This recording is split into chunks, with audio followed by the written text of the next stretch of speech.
Are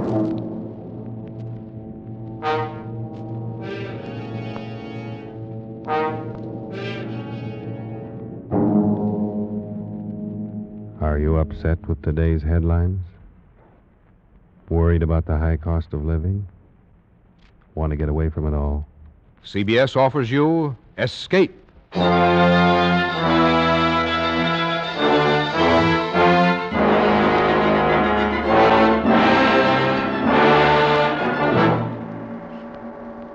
are the friend of a man living in death, confidant of a ghoul, witness to a nameless terror. You are a guest in the House of Usher. The Columbia Broadcasting System and its affiliated stations present Escape, produced and directed by William N. Robeson, and carefully plotted to free you from the four walls of today for a half hour of high adventure.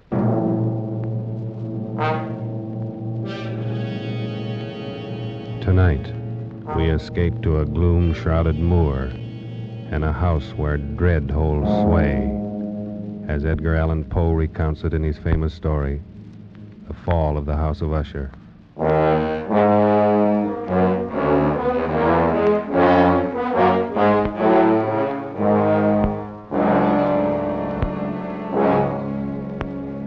It is with some regret, but I believe advisable that I identify myself only as a friend of Roderick Usher. Certainly the last and perhaps the only friend of that unhappy man. Having only one sister, he was the last male descendant of the ancient House of Usher. Roderick had been one of my boon companions in boyhood, but many years had elapsed now since our last meeting. And so as I held his letter in my hand, not yet opening it, I reflected with no little sadness upon the devious fates that chart our courses and drive old friends away from one another. But then a sudden feverish and nostalgic curiosity laid hold of me, and with fingers made clumsy by their eagerness, I tore open the letter and read, My dear friend, my need of you has so far outgrown my pride that I'm going to request a favor which I realize full well may involve considerable inconvenience to yourself. For some time past, I have been suffering from an acute bodily illness intensified by serious mental oppression, if I may so call it. A horror which looms over me, a horror grown so great I dare no longer face it alone. And so, in all humility, and for the sake of years gone by, I beseech you to come to me at once, here to the family estate in the north. Should events conspire to prevent your coming, then only God may know the consequences. Your friend in desperation, Roderick Usher.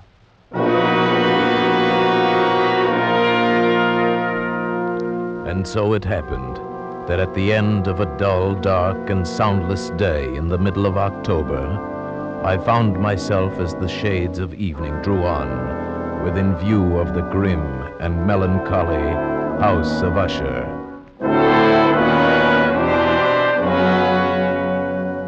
I confess that the first sight of the house, the fungus-covered walls of stone thrusting their crumbling ramparts against the darkening sky, rising out of the sullen, sluggish waters of the black tarn at their base, the bleak and vacant windows staring blindly, the bone-white trunks of decaying trees, these things filled me with a nameless and desolate terror, so that I reined in my horse and sat trembling, half fearing to cross the wooden bridge that led over the waters of the moat and up to the entrance of the House of Usher.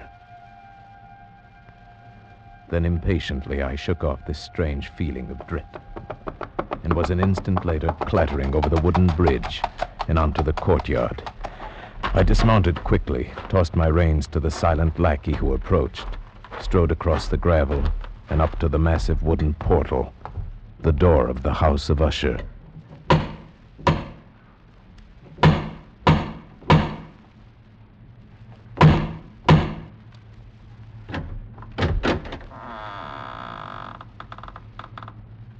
Good afternoon.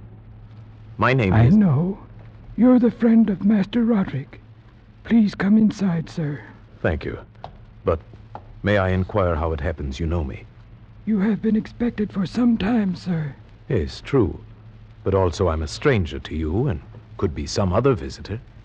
That you could be anyone other than the friend whom Master Roderick expects, sir, would be impossible.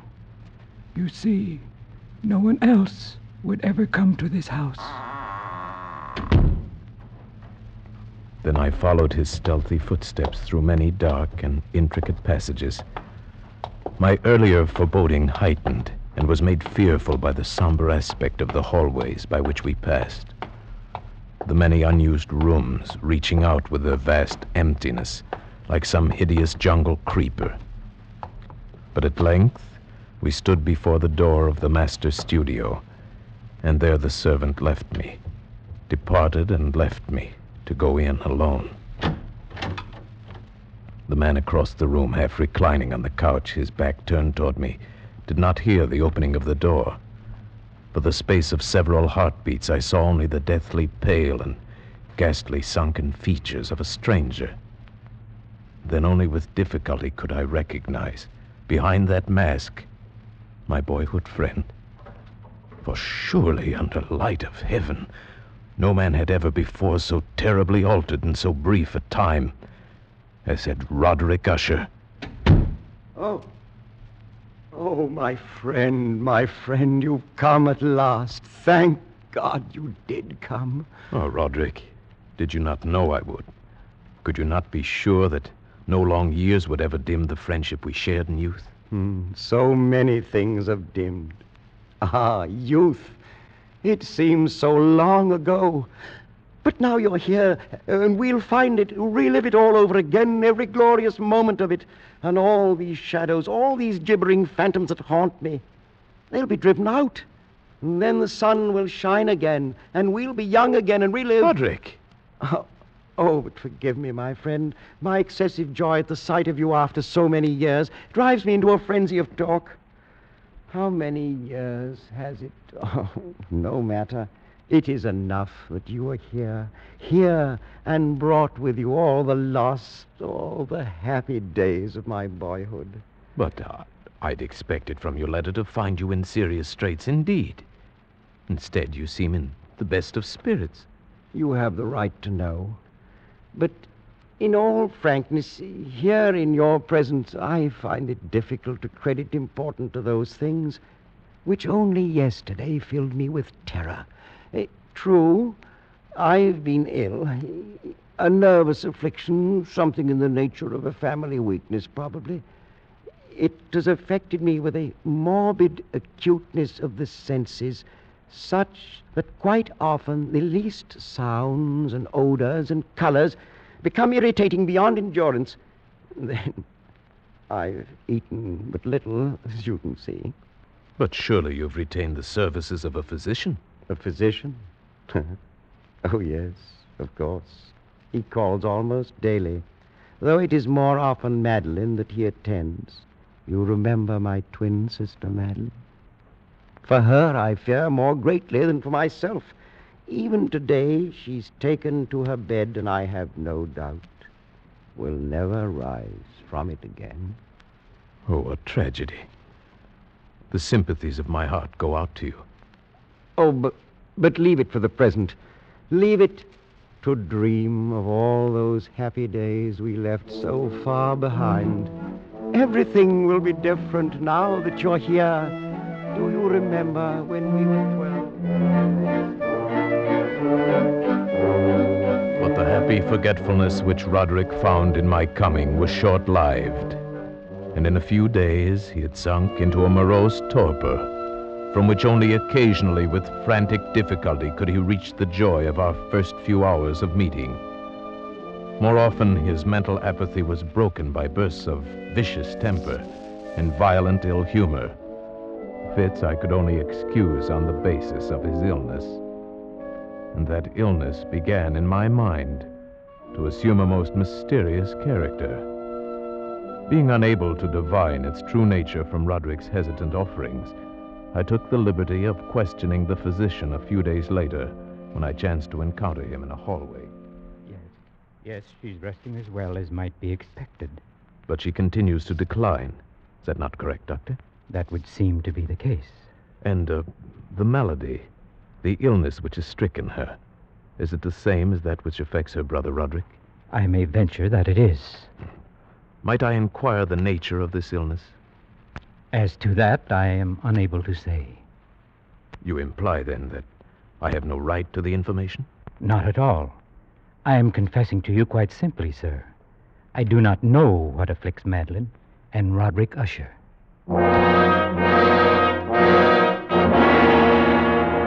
And so a week passed. A week in which the sullen, leaden skies darkened into deeper oppressiveness, in which Roderick's deathly pallor and creeping mental dissolution grew more apparent. A week in which the monstrous atmosphere of this ancient mausoleum began to crawl insidiously within my own consciousness, stirring into life a formless, unknown dread. Then one evening, we were sitting in the vaulted studio, while the first shadows of night began to flow together into pools of darkness.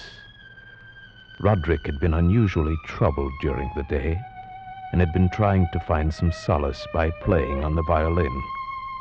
Of a sudden, there came a knock upon the door. Stop it! Stop that infernal pounding, do you hear? Do you wish to drive me completely mad? Open the door and come in, come in! It's the doctor. Well, what is it? What do you want? Master Usher, I regret that I must say this, but it is my sad duty to inform you that your sister Madeline is no longer living. Madeline, my sister. Then she's dead? She breathes no more. Dead? And perhaps, my dear doctor, you can tell me what caused her death. Unfortunately, I can only take refuge in the term heart failure. Heart failure? Yes, of course. Very well, doctor. If you'll be kind enough to wait, I'll come down directly and discuss the arrangement. At your service. I bid you good afternoon, gentlemen. Roderick, I assure you of my deepest sympathy. You do. Your deepest sympathy. The doctor regrets his sad duty. Are you fools, both of you fools? I don't understand. Haven't you seen it yet? Can you not feel it about you? The horrid, monstrous, brooding spirit of this accursed house. Can't you hear its evil laughter as it lurks in the hallways and grows fat upon the soul? My dead sister. Roderick. Can't you see that it matters nothing to me that she's dead? That I myself walk but a few steps behind her into the same shadows of hell? Can't you sense those hideous tentacles, even now, reaching out for me,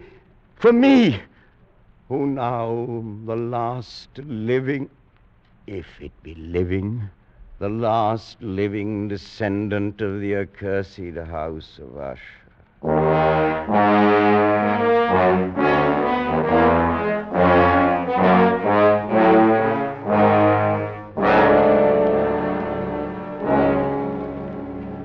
Such was the passing of Madeline Usher, once living, now dead.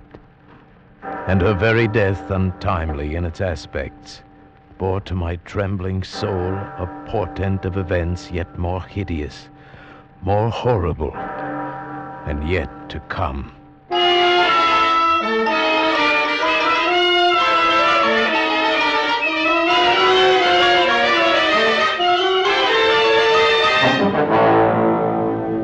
At a later hour of that same sad night, Roderick came into my chamber to voice an intention so morbidly unnatural that for the moment I could only feel that his tottering reason had at last failed him entirely. Then you refuse?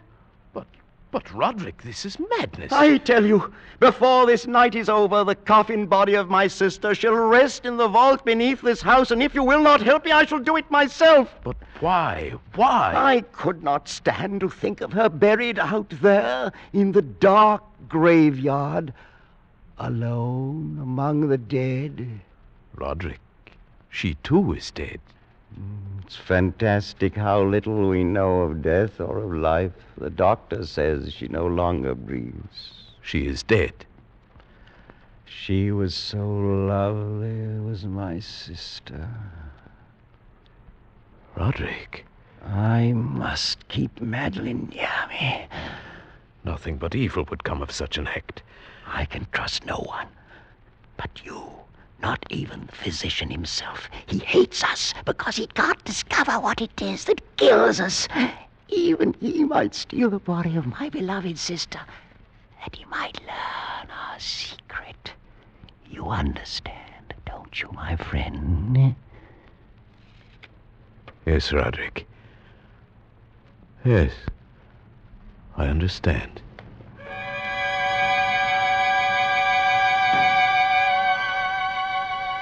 And so it came about. Near midnight, we two alone made our way to an upper chamber of the house. And taking up the black coffin between us, in the shuddering light of candles, we walked the tortuous passageways, slowly descended the curving stairs of stone, passed beneath the moldy level of the earth, forced open a massive and age-rusted door of iron, and stood at last, with our ghastly burden, in a subterranean, dank and musty crypt, underneath the House of Usher. Over here, my friend, on these trestles. Now, a trifle higher with the head. There. Oh, may you sleep in peace and dream, sweet sister. From I who tread the same path soft behind you. Come, Roderick. The thing is done. Oh, wait. Stay a moment. We've not yet affixed the coffin lid. See? I've left it loose so it can be turned back. No, I beg you. A last farewell, no more. Look. Is she not beautiful? Yes, she was very beautiful. Was? Yes, of course.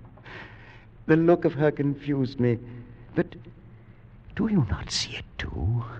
The warm glow of the cheeks, the eyes shut softly, those lips half parted. Does it not seem that she may rise up and speak to us at any moment? This gruesome place inspires those morbid fancies. Morbid fancies? That now dead she seems to live, and living seems already dead? Man, you seek out madness. You court it with your very thoughts. And if I do, what matters? What value can there be in reason without the hope of life? Dead, you say to me, she is dead. Upon what certainty? Why not with equal reason say instead she lives?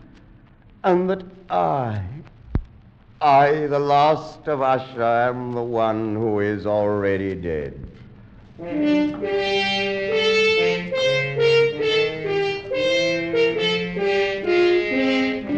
I prevailed upon my friend at last to leave that mournful place. And so with grim finality we secured the ebon lid, took up our flickering candles, and departed from the crypt, leaving it alone with its darkness and death. The ponderous portal closed behind us, and then my soul for one brief instant felt the dread and awful meaning of eternity.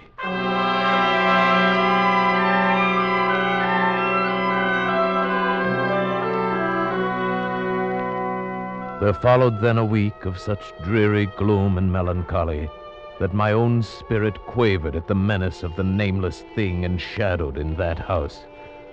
By perceptible degrees, the living soul of Roderick Usher flickered lower. More ghastly grew his pallor, more tremulous the extremity of his terror.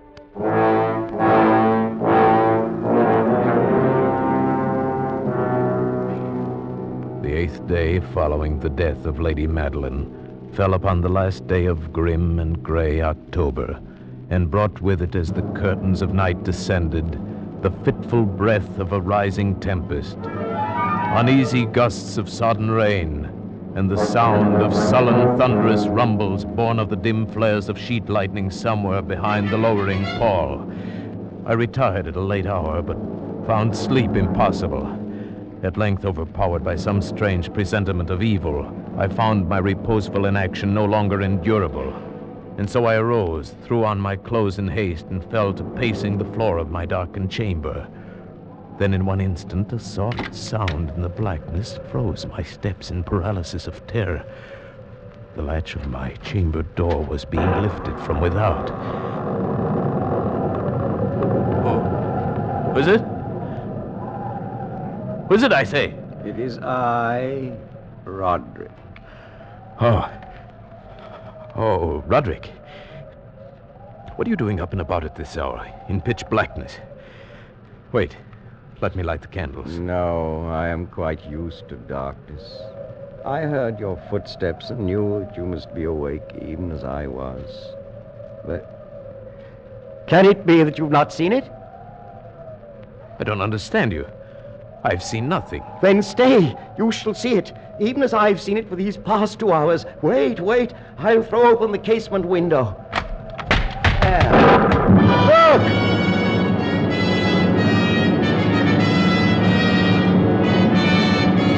It was indeed a tempestuous yet sternly beautiful night, and one wildly singular in its terror and in its beauty. The exceeding density of the clouds which hung so low as to press upon the turrets of the house did not prevent our perceiving the velocity with which they flew careening from all points against one another.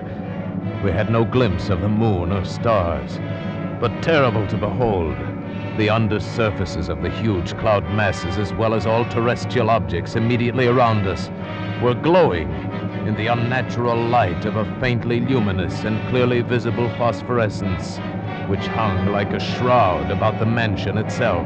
You see, my friend, tonight the thing grows bolder, gathers strength from the storm and from the dead soul it's eaten. No, Roderick, you must not look at this.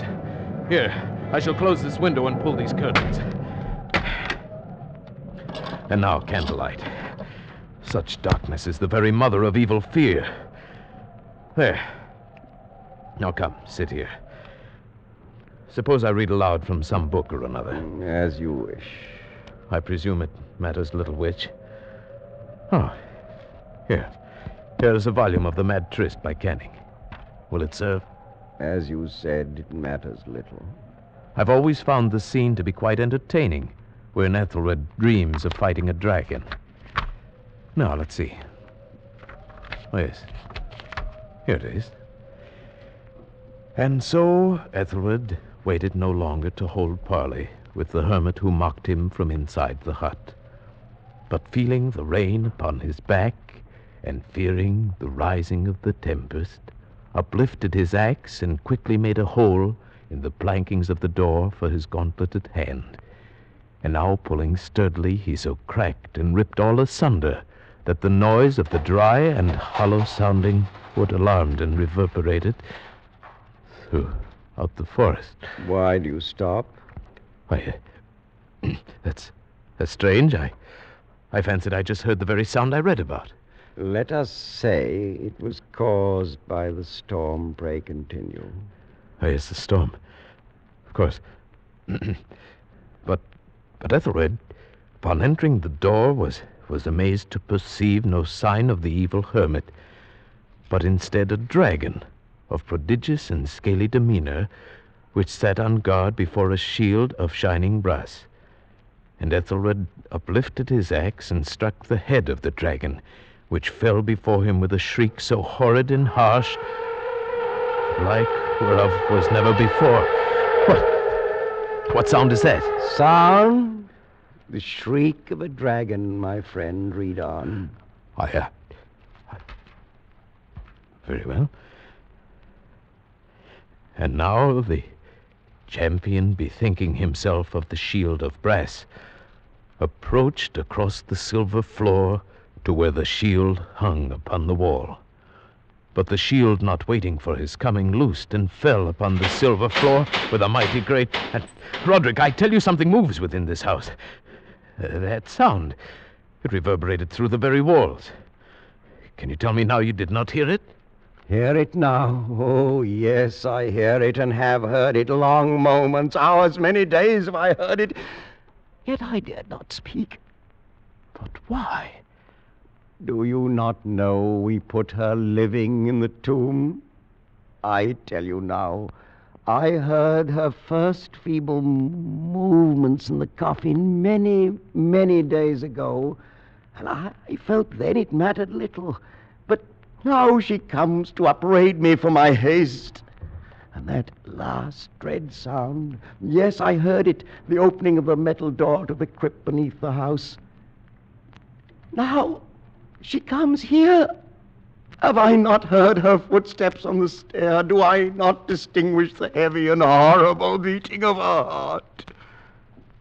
Madman that I am, I tell you that she now stands without that door. But even now she opens it.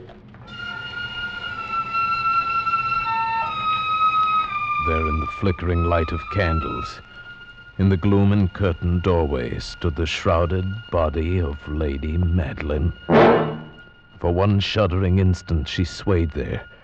Then as Roderick uttered a single piteous cry, she fell upon him in violent and now final death agonies, and bore him to the floor, a corpse.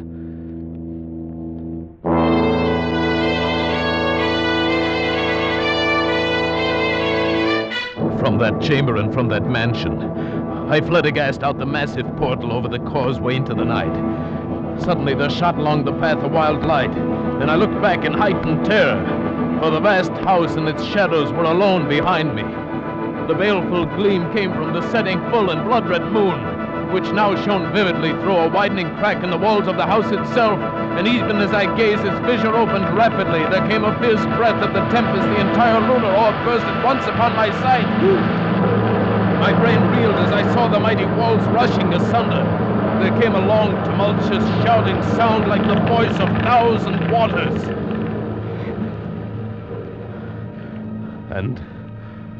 And the dark, deep tarn at my feet closed sullenly and silently forever over the pitiful ruins of the ancient House of Usher.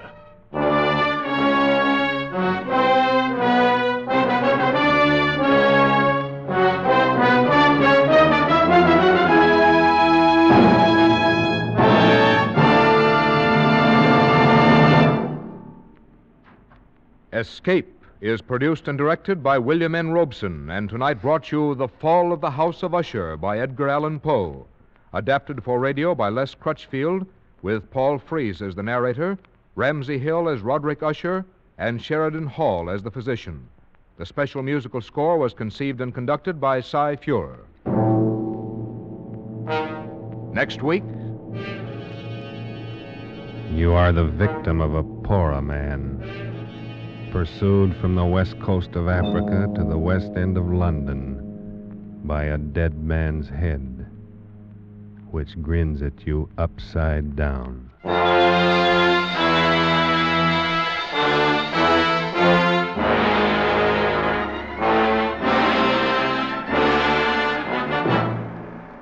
next week, Escape, with H.G. Wells' gripping story, Pollock and the Poorer Man.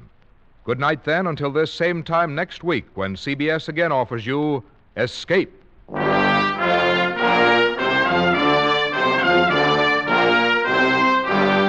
This is CBS, the Columbia Broadcasting System.